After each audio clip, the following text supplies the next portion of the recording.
When people sit down to create a cookbook, often they make this single mistake that hurts them throughout the entire cookbook process.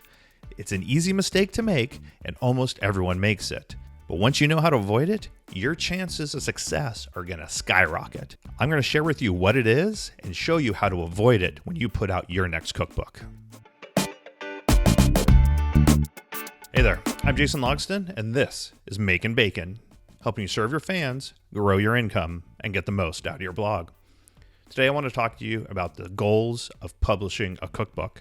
There's lots of different goals you can have, and oftentimes we don't realize the variety that we could have. In our heads, we picture these bestsellers like Harry Potter or the Da Vinci Code, cookbooks by major chefs like Thomas Keller or the Alinea cookbook, and we have these unrealistic expectations of putting out a cookbook that's going to sell thousands or tens of thousands of copies. And while selling a lot of copies is one way to become really successful, there's lots of different benefits you can get from publishing a cookbook. And knowing specifically what you're trying to accomplish is going to maximize your odds of success. So I want to talk about the 3 different goals that I try to keep in mind. The first goal is to make money. The second goal is to spread a message or an idea. And the third goal is to market yourself or your website. Now, every time I ask somebody, what's your goal? Which one of these 3 are you trying to accomplish? You know what their answer is? All 3. Every time. But you know what? You just can't do that. If you try to accomplish all 3 goals, you're going to fail. It's really hard to make money, spread an idea to as many people as possible, and also make your brand and yourself look as good as you possibly can. You need to pick one of those. Because when you publish a book, there's always going to be a lot of trade-offs. And if you don't know what you're trying to accomplish, you're not going to be able to make those trade-offs intelligently. So while it is really hard to attack all those goals all at the same time, you can attack them in more limited manners. I think it's good to think of your number 1 goal as your 80% goal. You're going to put 80% of your time and effort into accomplishing this top goal. And your next goal is a 15% goal. You put about 15% of your effort into that, and your final goal is a 5% goal. When you can, you're going to boost that goal up a little bit, but you're not going to spend much time and energy on that. And I think that helps a little bit when you make those decisions. Just because you're trying to spread an idea out there into the world doesn't mean you don't want to make a little bit of money from it. It's not what you want to make all your decisions based off of, but it's good to have in your back of your mind if you want to make some money from a viral cookbook or a marketing cookbook, or if you want to put out something that looks nice even though you are making money from it. So it's good to know what your secondary and tertiary goals are, but you have to be very clear about what that top goal is and put most of your decision-making power behind that goal, or you're just not going to be successful. I wanted to look a little more deeply into what these goals actually are. So the first is to make money. I call that a monetizing cookbook. With this type of book, you want to maximize your profit. You don't care if you sell many copies as long as you're making as much money as you possibly can throughout the process. I want to be clear that when I'm talking about making money from a cookbook, maximizing your profit and taking in as much as you can, I'm not talking about putting out a shoddy, low-quality book that's going to make your readers feel ripped off. That is not how you make money, especially in the long term. I found that the easiest way to maximize your revenue is to exceed your customers' expectations every single time. That way they buy from you in the future. So don't feel like making money is a bad thing or is putting this bad taste in your mouth. It's all about providing exceptional value to your customers and then making sure that you're getting paid as much as you can for that. So when you make decisions for this type of book, everything should be around how does this affect my profit? Would the book look slightly better if it was hardback than paperback? Maybe. Would it sell more copies and make more money?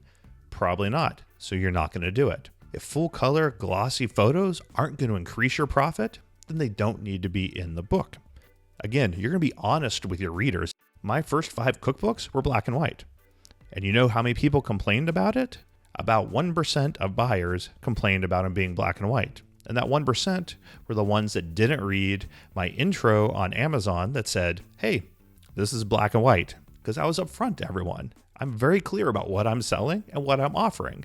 So the people that want that, they're excited. Did I lose readers because it was in black and white and not color? Sure. But I was honest about it, and I'd rather lose those readers because they might buy one of my books down the road. So ones that did buy knew what they were getting and was maximizing my profit. Putting it out in black and white allowed me to get double the profits than I would have if I put it out in color. And I definitely wouldn't have sold twice as many books if it was in color.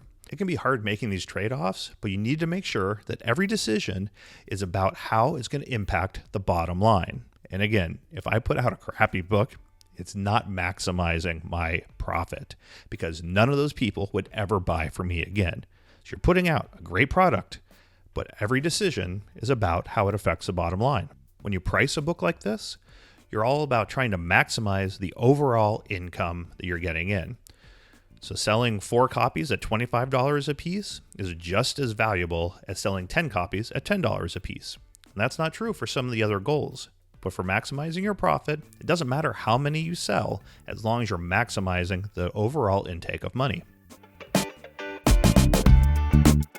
Next goal I want to talk about is getting the message out there. I call that a viral goal. Now this can take many different levels.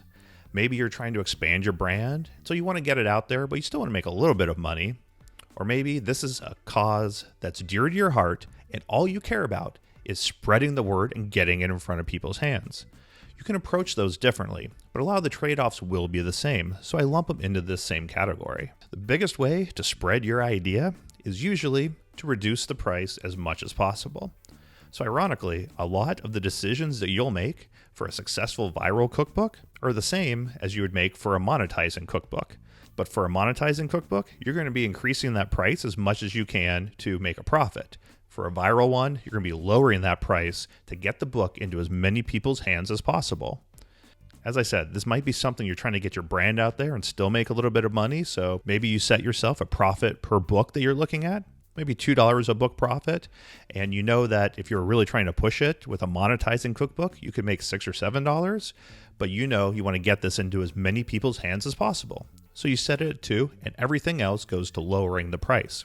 Or maybe this is just something that you really believe in and you don't care about financial gains at all. Then the more work you can do to lower those printing costs means the cheaper you can sell the book for, then the more people's hands you can get it into. And you might even want to explore a free downloadable PDF or a free Kindle version. Those are ways to really get your word out there very fast and very effectively. When you're talking about pricing a viral book, you want to get it into as many people's hands as possible. And so with our previous example of whether or not you should charge $25 and only get 4 sales or $10 for 10 sales, either way you get $100 in. For a viral cookbook, you want those 10 people to get it because you want more people to find out about what you're doing and the message that you're spreading.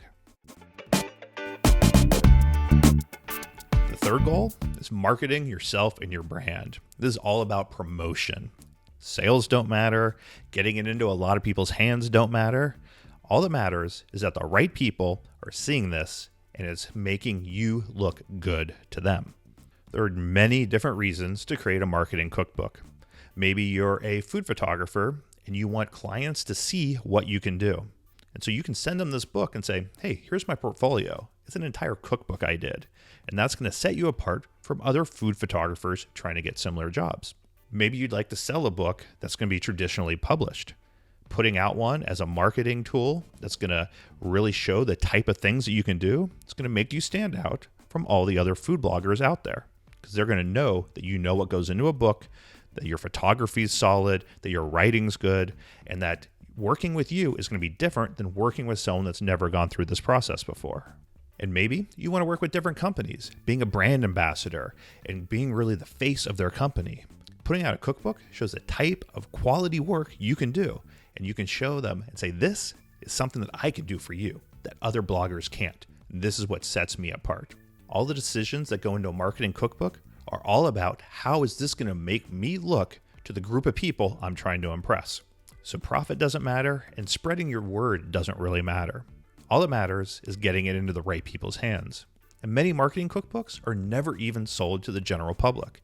They're just used as a portfolio or something that they could hand to people or mail to people that's going to impress them and get business out of them.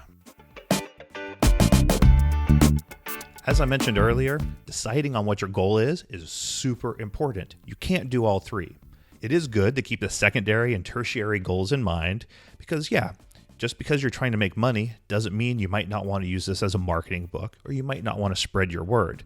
But you need to be clear about what your overall goal is, because if you are, your chances of success are going to be that much better. If you're all about serving your fans as much as I am, you might be interested in learning more about some different types of products that you can put out to really serve them. And this video is going to give you a lot of different ways that you can create value for your fans through products, publishing, courses, and a lot of different things that are going to create massive value for your fans and allow you to better monetize your blogs.